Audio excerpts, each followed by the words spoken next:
എന്നേശുവേ എന്നേശുവേ നീ ചെയ്തതെല്ലാം നന്മയ്ക്കായി.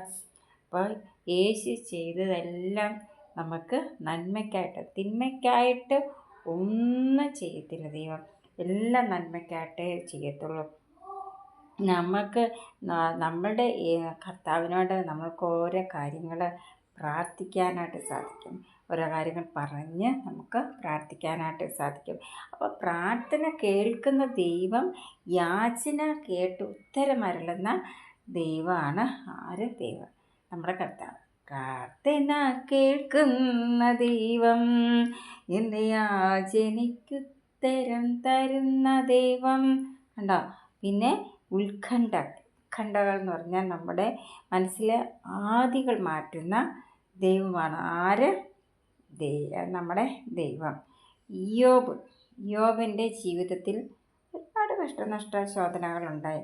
പക്ഷെ അന്നേരം ഇയ്യോബിൻ്റെ ആ മനസ്സിൻ്റെ ആ ഉത്കണ്ഠ എന്തുവായിരുന്നു? അത് നമുക്ക് വായിക്കുമ്പോൾ മനസ്സിലാക്കാൻ സാധിക്കുന്നുണ്ട്. എന്നാലും ദൈവത്തെ ഒരിക്കലും തള്ളി പറയാത്ത ഒരു ആളാണ് ഇയ്യോബ്. കഷ്ടനഷ്ട ശോധനകൾ വന്നു, എല്ലാം നഷ്ടപ്പെട്ടു പോയി. ഒടുവിൽ മക്കളെ നഷ്ടപ്പെട്ടു പോയി. നമ്മുടെ സ്ഥാനത്ത് നിന്ന് ഓർത്ത് നോക്കി, കുഞ്ഞുങ്ങളെ കൊണ്ട് നഷ്ടപ്പെടുക, സമ്പത്ത് നഷ്ടപ്പെടുക ഒക്കെ പറഞ്ഞ് നമുക്ക് ഓർക്കാനേ പറ്റാത്ത കാര്യമാണ്. എന്നാൽ ഇയ്യോബ് ഒരിക്കലും ദൈവത്തെ തള്ളി പറഞ്ഞില്ല.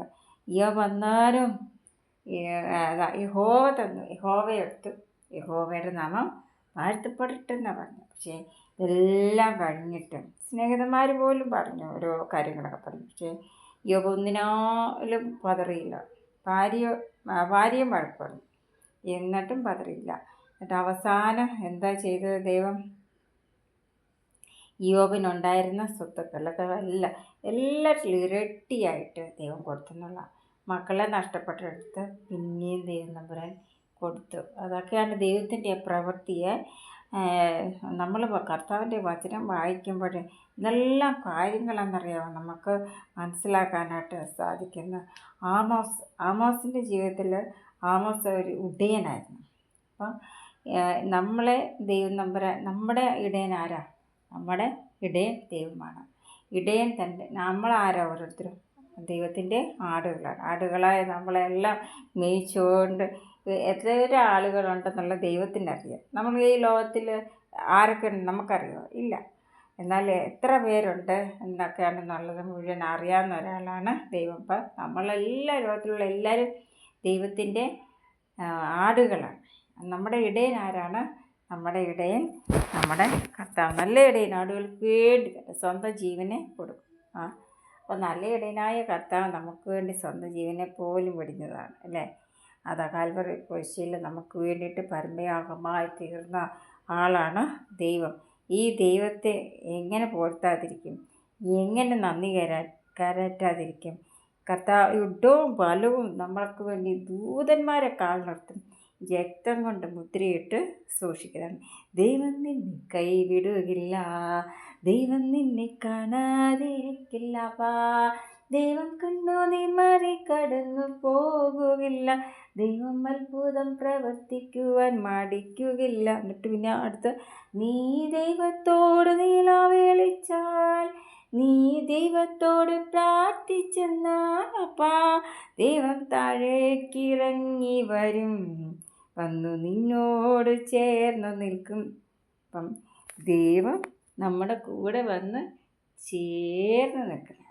അപ്പം നമ്മൾ ഓരോരുത്തരും നമ്മുടെ മാതാപിതാക്കളൊക്കെ നമ്മളെ ഇങ്ങനെ ചേർത്ത് നിർത്തി അടയ്ക്കുമ്പോൾ നമുക്കുണ്ടാകുന്ന ഒരു സന്തോഷം, എൻ്റെ അപ്പൻ എൻ്റെ അമ്മ മാരോട് ചേർക്കുന്നല്ലോ എന്ന് ഓർക്കുമ്പോൾ നമുക്കതിൽ ഭയങ്കര ഒരു സന്തോഷം. ആ സന്തോഷം എന്ന് പറഞ്ഞാൽ അത് നമുക്ക് എന്നേക്കും നിലനിൽക്കുന്ന ഒരു സന്തോഷമാണ്. അതിൽ കർത്താപ്പച്ചന് നമ്മുടെ മാർവോട് ചേർത്താണ്. അതാണ് നമ്മുടെ കർത്താപ്പച്ചന്. ഉരുൾത്തഴി കൂടി കടന്നു പോയാലും ഒരു അനർത്ഥവും ഉണ്ടാകാതെ ആര് സൂക്ഷിക്കും? കർത്താവ് നമ്മളെ സൂക്ഷിക്കുകയാണ് ചെയ്യുന്നത്. ജീവൻ്റെ വെളിച്ചം, ലോകത്തിൻ്റെ വെളിച്ചം, ഇതെല്ലാം ആരാണ്? ദൈവമാണ്. ഈ ദൈവത്തിൽ ആശ്രയിച്ച് ഓരോരുത്തരും മുമ്പോട്ട് യാത്ര ചെയ്യുക. നിങ്ങൾ ആയിരിക്കുന്നിടത്ത് കർത്താവപ്പച്ചൻ നിങ്ങളെ പരിപാലിക്കും, ദൈവത്തോടെ നടത്തും, വേണ്ടുന്ന നന്മകളെ നിറയ്ക്കും. അപ്പം നമ്മൾ ഓരോരോ കാര്യങ്ങൾ പ്രാർത്ഥിക്കുമ്പം എല്ലാം ഒന്നും നമുക്ക് കിട്ടണമെന്നില്ല. പക്ഷെ ദൈവത്തിന് തരാൻ ഉദ്ദേശിക്കുന്ന കാര്യം തീർച്ചയായിട്ടും നമുക്ക് ദൈവം തമ്പുരാൻ തന്നിരിക്കും. എല്ലാറ്റിലുപരിയായിട്ട് നമ്മൾ വിട്ടുപിരിഞ്ഞ ക്രിസ്ത്യാനിയോട് കൂടിയാണ്. അതുകൊണ്ട് ദൈവത്തോട് പറ്റിച്ചേർന്ന് നടക്കുക. ഹനോക്ക് നോഹയൊക്കെ ദൈവത്തോട് പറ്റിച്ചേർന്ന് നടന്നവരാണ്. അപ്പം ദൈവം അവരെ എടുത്തു എന്ന് പറഞ്ഞതുപോലെ നമുക്കെല്ലാം ഒരു അന്ത്യമുണ്ട്. ജനനമുണ്ടോ മരണമുണ്ട്. പക്ഷെ ആദ്യത്തെക്കാട്ട് അന്ത്യം നല്ലതായിരിക്കണം.